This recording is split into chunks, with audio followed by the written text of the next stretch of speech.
Hello everyone, welcome to my channel Learn with Monica, and in today's session we are going to solve the practice set number 15 for the examination of RRB ALP CBT 2. This session is not only important for RRB ALP CBT 2 but also for all technical electrical government exams like RRB JE, SSC JE, UPPCL, MPPTCL, MPKVVCL, and all electricity board exams, state exams, all technical exams, MP Sump Engineer, ITO, and many other. So, students, in today's session, targeting to the RRB ALB CBT 2, as हम अभी तक 14 practice set कर चुके हैं और कुछ ऐसे भी सेशंस हैं जिनमें हमने टॉपिक वाइज भी एमसीक्यूज किए हैं और मैंने ये टारगेट अपने लिए और आपके लिए भी रखा हुआ था कि मैं आपको प्रैक्टिस सेट 15 तो एटलीस्ट करवाऊंगी ही। सो आज हो जाएंगे हमारे 300 क्वेश्चंस ओवरऑल कंप्लीट। सो स्टूडेंट्स, इसका आप मुझे फीडबैक ज़रूर दीजिएगा कि ये सेशंस आपको कितने बेनिफिशियल रहे। अब आज का सेशन शुरू करने से पहले मैं आपको बता देती हूँ कि आज के सेशन में करेंगे बेसिकली हम डायोड की प्रैक्टिस क्वेश्चंस और और फिर आगे का एजेंडा देखते हैं हम कि नेक्स्ट हम कौन सी सीरीज चालू करने वाले हैं और उसमें हम क्या करने वाले हैं, क्योंकि अब पेपर के लिए ज़्यादा दिन बचे नहीं हैं और भी कई टेक्निकल एग्जाम्स हैं जो कि अपने वर्ज पे हैं और इनके नोटिफिकेशंस आ गए हैं। सो ये सारे वीडियोस उनमें भी काम आने वाले हैं आपको, क्योंकि टेक्निकल में तो सिलेबस सेम ही रहता है ऑलमोस्ट, बस क्वेश्चंस बदलते हैं, किसी का डिफिकल्टी लेवल हाई होता है, किसी का कम होता है। सो स्टूडेंट्स, चैनल को सब्सक्राइब ज़रूर कर लीजिएगा, लाइक करिएगा और शेयर करिए अपने दोस्तों के साथ ऐसे ही सेशंस को अटेंड करने के लिए, ताकि वो आपके दोस्त और आपके रिलेटिव्स में भी जो आपके भाई बहन हैं अगर वो भी तैयारी कर रहे हैं तो उनको भी बेनिफिशियल रहे। सो स्टूडेंट्स, सेशन को आज के स्टार्ट करते हैं। So students, now let us start with the practice set number 15 for RRB LP CBT 2. So the very first question of the session is, which diode operates with forward bias? So आज के session में मैंने आपको maximum diode के questions करवाए हैं कि उनकी वर्किंग कैसे होती है या किस एप्लीकेशंस में उनके एप्लीकेशंस क्या हैं, उनके बारे में आपको आज के मैंने सेशन में करवाया हुआ है। सो देखिएगा स्टूडेंट्स, बहुत इंपॉर्टेंट होने वाला है ये, क्योंकि ये इलेक्ट्रॉनिक्स का सबसे इंपॉर्टेंट टॉपिक होता है डायोड, और उससे बहुत सारे सवाल बनते हैं छोटे छोटे जो हर एक एग्जाम में काम आने वाला है, चाहे वो एसएससी जेई हो, आरआरबी जेई हो या एएलपी सीबीटी 2 हो या कोई भी ऐसा एग्जाम हो जो आप टेक्निकल इलेक्ट्रिकल या इलेक्ट्रॉनिक्स का दे रहे हो, तो उसमें आपको ये सेशन बहुत फायदेमंद होने वाला है। सो स्टूडेंट्स देखिए, which diode operates with forward bias. So option number 1 is PN junction diode, option number 2 is Jenner diode, option number 3 is photo diode. So students, जो जेनर डायोड होता है वो रिवर्स वाइज पे काम करता है, जो फोटो डायोड होता है वो भी रिवर्स वाइज पे काम करता है। So answer of this question is PN junction diode, क्योंकि पीएन जंक्शन डायोड जो है वो फॉरवर्ड वाइज पे काम करता है। Question number 2 is, which diode is very suitable for switching high frequency signal on and off?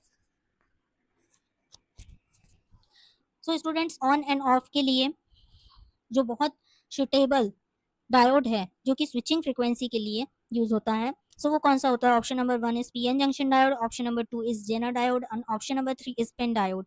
So students, basically the PIN diode is used for switching high frequency signals on and off. So students, किसका use होता है? PIN diode का use होता है। Move on to the next question, question number 3। Diode mainly used in harmonic generator circuit as a frequency multiplier. Now this is again the main very important question regarding to SSC JE, क्योंकि ये SSC JE में भी आ चुका है और यह question RRB JE का आप उठा के देख लीजिएगा, 2019 के पेपर में आया हुआ सवाल है ये। अब आपको लगता होगा कि ये क्वेश्चंस नहीं आएंगे एग्जाम में, बट आप देख लीजिए आरआरबी जेई भी ऐसे क्वेश्चन पूछता है एंड एसएससी जेई भी ऐसे क्वेश्चन पूछता है, तो ये बहुत इंपॉर्टेंट क्वेश्चन है regarding to that. So diode mainly used in harmonic generator is step recovery diode.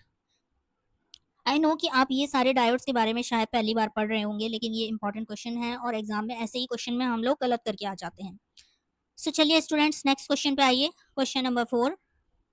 The colour of emitted light from P N junction made of gallium arsenide phosphorus is. So students, इसमें पूछा गया है कि जो P N junction अगर इसका बना होगा तो आपको क्या कलर एमिट करेगा। सो option number 1 is red, option number 2 is yellow, option number 3 is red और येलो। सो स्टूडेंट्स, इसका आंसर होगा रेड और येलो बोथ। ठीक है, या तो वो रेड का शो करेगा या तो वो येलो का शो करेगा। अब ये स्पेसिफिकली भी होता है कि आप किस एप्लीकेशन में इसका यूज़ कर रहे हैं, उस हिसाब से ये कलर एमिट करता है। Move on to the next question. हम अभी डिटेल में नहीं पढ़ सकते क्योंकि हम एएलपी सीबीटी 2 की तैयारी कर रहे हैं। अगर हम एसएससी जेईई और आरआरबी जेईई की सीबीटी 2 की तैयारी कर रहे होते तो हम इससे डीप में भी पढ़ते। पर अभी के लिए स्टूडेंट्स ये शॉर्ट फॉर्म में ही याद कर लीजिए कि अगर ऐसा क्वेश्चन आपके सामने आ जाए तो एटलीस्ट आप उसको आंसर कर सकें। Move on to the next question. Question number 6 is barrier potential of germanium diode is. Now again this is the very small and very popular question कि barrier potential पूछा जाता है आपसे जर्मेनियम डायोड का और silicon diode का। So students इसको याद करने का मैं आपको एक अच्छा सा तरीका बता रही हूँ। ठीक है, जर्मेनियम के 3 लेटर याद कर लो GeR। ठीक, इससे आप याद कर लो कि 0.3 जो होता है वो किसका पोटेंशियल होता है, जर्मेनियम का। ठीक है, ये भले ही इतना लंबा दिख रहा है कि जर्मेनियम डायोड, लेकिन आप इसके 3 ही लेटर याद करो GeR। GeR इसलिए क्योंकि जनरेशन भी इससे मिलता जुलता है और इससे आप याद कर लो कि ये 0.3 होता है इसका बैरियर पोटेंशियल। आप इसको कैसे भी याद कर सकते हो।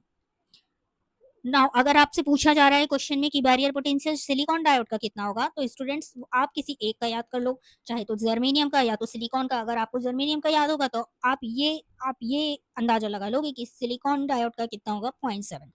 सो किसी एक का याद कर लीजिए, अगले का अपने आप याद हो जाएगा आपको। तो जर्मेनियम का क्या होगा, 0.3, और सिलिकॉन का कितना होता है, 0.7। Move on to the next question, and the next question number 8 is the used in antenna switching in cell phones, Wi-Fi routers and radar system. Radar system, Wi-Fi routers और cell phones में किस type के diode का use होता है? So answer of this question is pin diode. Pin diode का use होता है ऐसे केसेस में जहां पर एंटीना स्विचिंग होता है सेल फोन्स में, वाईफाई राउटर्स में और रेडार में। ये भी एक इंपॉर्टेंट क्वेश्चन है। ये बहुत ही बेस्ट क्वेश्चन मैं लेकर आई हूँ स्टूडेंट्स आपके सामने। हो सकता है आपने ये क्वेश्चन अभी कहीं भी नहीं देखे हो, बिल्कुल यूनिक क्वेश्चन है और ये क्वेश्चन आते हैं, मैंने खुद छांटे हैं प्रीवियस ईयर क्वेश्चन पेपर से। सो आप ये नहीं बोल सकते कि आप ये क्वेश्चन नहीं आएंगे एग्जाम में, ऐसे क्वेश्चन नहीं आते क्योंकि ये आए हुए हैं। आरआरबी जेई में भी आया चुका है और एसएससी जेई में भी आ चुके हैं ये क्वेश्चन। और बैरियर पोटेंशियल तो आपसे किसी भी एग्जाम में पूछा जा सकता है, चाहे वो सीबीटी 2 हो, आईएलपी सीबीटी 2 हो, चाहे आईटीआई का एग्जाम हो, किसी का भी एग्जाम हो। बहुत बेसिक क्वेश्चन है ये। Question number 9 is which diode results in best voltage regulator. Again this is very important question. Voltage regulator का यूज किसके लिए होता है, जेनर डायोड। हमेशा याद रखना है कि zener diode voltage regulator, zener diode voltage regulator. Move on to the next question. Question number 10 is what is the relationship between the quality factor and bandwidth। अब यहाँ से थोड़ा मशीन्स के क्वेश्चंस स्टार्ट हो रहे हैं और मिक्स क्वेश्चंस हैं किसी भी टॉपिक से, क्योंकि ये प्रीवियस ईयर क्वेश्चंस हैं। यहाँ से क्वेश्चन नंबर 10 से मैंने आपको प्रीवियस ईयर क्वेश्चंस करवाए हुए हैं क्योंकि मैंने प्रीवियस ईयर क्वेश्चंस लाना ज़रूरी समझा कि किस टाइप के सवाल आते हैं, आपको आइडिया हो जाए। और आप इलेक्ट्रिकल का सीबीटी 2 का एएलपी का पेपर दे रहे हो तो उसके बेसिस के भी कुछ क्वेश्चन मैंने सोचा आपको पीवाईक्यू की करा देती हूँ। सो बैंडविड्थ और क्वालिटी फैक्टर में क्या रिलेशनशिप होता है? सो स्टूडेंट्स ये होता है इन्वर्सली प्रोपोर्शनल। अब मैं हर एक ऑप्शन आपके सामने नहीं पढ़ रही हूँ, आप देख लीजिएगा कि किस टाइप से क्वेश्चन बनेगा। ऑप्शन सिर्फ आपको यहाँ पर एक अंदाजा देने के लिए होते हैं कि आपके सामने अगर 4 ऑप्शन आए तो आप उसमें से एक करेक्ट आंसर को पहचान सकें। जहाँ ज़रूरी होगा मैं वहाँ पर आपको रीड भी करूँगी, बाकी आप देख लीजिए मेरे सामने कि मैं आपको करेक्ट ऑप्शन बता रही हूँ। So question number 11 is average life of fluorescent tube. अब मैं इसके ऑप्शंस आपको पढ़ के सुनाती हूँ। 8000 आवर, 1000 आवर एंड 7000 आवर। अब ये मैंने क्यों पढ़े, क्योंकि आपको ये बहुत कंफ्यूजन क्वेश्चन है लेकिन बहुत इंपॉर्टेंट क्वेश्चन है, क्योंकि ये आरआरबी जेई 2019 के पेपर में आ चुका है। RRB JE 2000 7000 hours. आप इसको वेरीफाई भी कर लो गूगल से क्या है क्या नहीं है ना। पर इसका आंसर अभी तो याद कर लीजिए 7000 आवर्स है।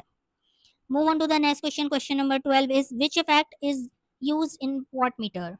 ये भी अच्छा क्वेश्चन है, ये मेजरमेंट का क्वेश्चन है और इसके बारे में हम एक पूरा सेशन प्रैक्टिस सेट कर चुके हैं। अगर आपने नहीं देखा है तो प्लीज जा करके प्लेलिस्ट में देखिए, वीडियोस में देखिए कि कौन सा मैंने आपको इंस्ट्रूमेंटेशन के क्वेश्चंस जिसमें करवाए हैं उसी में ये क्वेश्चन आपको मिलेगा।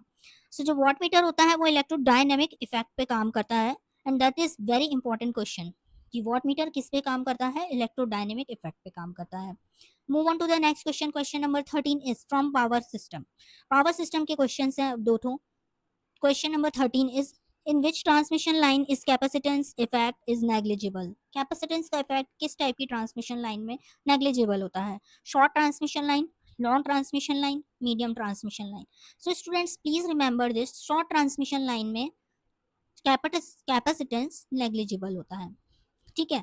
मीडियम ट्रांसमिशन लाइन में कैपेसिटेंस होता है और लॉन्ग ट्रांसमिशन लाइन में भी कैपेसिटेंस होता है। सो कैपेसिटेंस इफेक्ट सिर्फ शॉर्ट ट्रांसमिशन लाइन में नहीं होता है। Move on to the next question, question number 14. Which type of wiring is suitable for lighting in low voltage installation?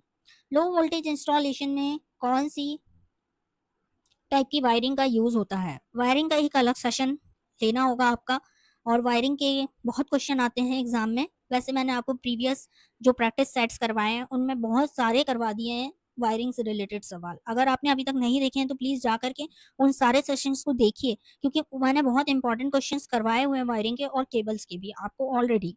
अगर आप इस सेशन को देख रहे हैं और अगर आप न्यू हैं और अभी तक आपने प्रीवियस वीडियोस नहीं देखे तो प्लीज़ जाकर देखिए उनको, आपको बहुत हेल्पफुल होंगे। सो वायरिंग का इसमें क्वेश्चन पूछा गया है क्या?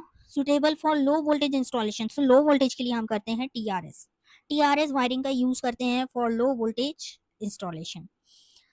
Now question number 15 is alternator used to generate. Alternator क्या चीज जनरेट करता है? एसी करंट, डीसी करंट या बोथ? सो स्टूडेंट्स इसका आंसर ऑफ कोर्स होगा एसी।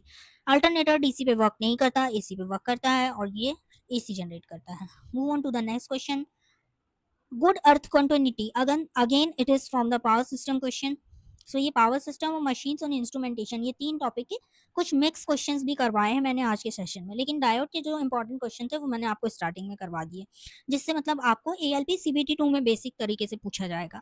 अर्थ कंटिन्यूटी कंडक्टर क्या होता है? तो उसके लिए होना चाहिए आपका low resistance. Low resistance path होना चाहिए, not a high one, low resistance path. Now, question number 17. Material used for making optical fiber cable is. So, किस टाइप का मटेरियल यूज करते हैं ऑप्टिकल फाइबर के लिए? ट्रांसपेरेंट प्लास्टिक का। Move on to the next question, primary function of choke in tube light circuit is. ये homework होगा आपका, क्योंकि मैं ये करवा चुकी हूँ आपको लाइटनिंग के चैप्टर में। जाकर के आप प्लेलिस्ट में देखिए, प्रैक्टिस सेट में आपको पूरा एक लाइटनिंग का ही दे चुकी हूँ जिससे इंपॉर्टेंट सवाल बनते हैं। So that was very important question, और ये आप होमवर्क में मुझे बताएंगे कमेंट बॉक्स में। Move on to the next question, DC generator works on. ये भी मैं आपको बता चुकी हूँ कि ये किस पे वर्क करता है डीसी जनरेटर। म्यूचुअल इंडक्शन पे करता है, इलेक्ट्रोस्टैटिक इंडक्शन पे करता है या इलेक्ट्रोमैग्नेटिक इंडक्शन पे करता है? तो इसका आंसर होगा electromagnetic induction. Move on to the next question, the direction of this induced current is determined by. So induced current की डायरेक्शन हम किस तरह से डिटरमाइन करते हैं? किसमें? डीसी मशीन में। इसके आगे ये लिखना चाहिए था कि डीसी मशीन का पूछ रहा है आपसे। डीसी मशीन में डायरेक्शन क्या होगी इंड्यूस्ड करंट की? सो हम उसको फाइंड करते हैं फ्लेमिंग्स राइट हैंड रूल से। सो स्टूडेंट्स ये थे कुछ 20 सवाल, और इसी के साथ हमारे 300 क्वेश्चंस कंप्लीट हो चुके हैं इस सीरीज के। जो 2020 प्रैक्टिस क्वेश्चंस मैंने आपको करवाए हैं अभी तक प्रैक्टिस 15 प्रैक्टिस सेट्स में। So total 300 question we have covered of the most important questions from each and every topic. और कुछ अगर आपको लगता है कि आपको जिस पे प्रैक्टिस सेट चाहिए है तो प्लीज़ मुझे सजेस्ट करिए कि आप किस टॉपिक के बचे हुए हैं और आपको करने हैं मेरे से। मैं आपको बहुत बेस्ट सेशन उसका भी ला कर दूंगी, बट शर्त यही है कि आप प्लीज़ चैनल को सब्सक्राइब करिए, क्योंकि सब्सक्राइब नहीं करते हैं, देखते सभी हैं लेकिन सब्सक्राइब कोई नहीं करता है। सो प्लीज़ चैनल को सब्सक्राइब करिए, शेयर करिए अपने दोस्तों के साथ, और फिर लाइक ज़रूर करिए अगर वीडियो अच्छा करता है, क्योंकि आपका एक लाइक मुझे बहुत मोटिवेशन देगा। सो एंड करते हैं इस सेशन को आज, और आज के सेशन के लिए इतना ही। Thank you for watching.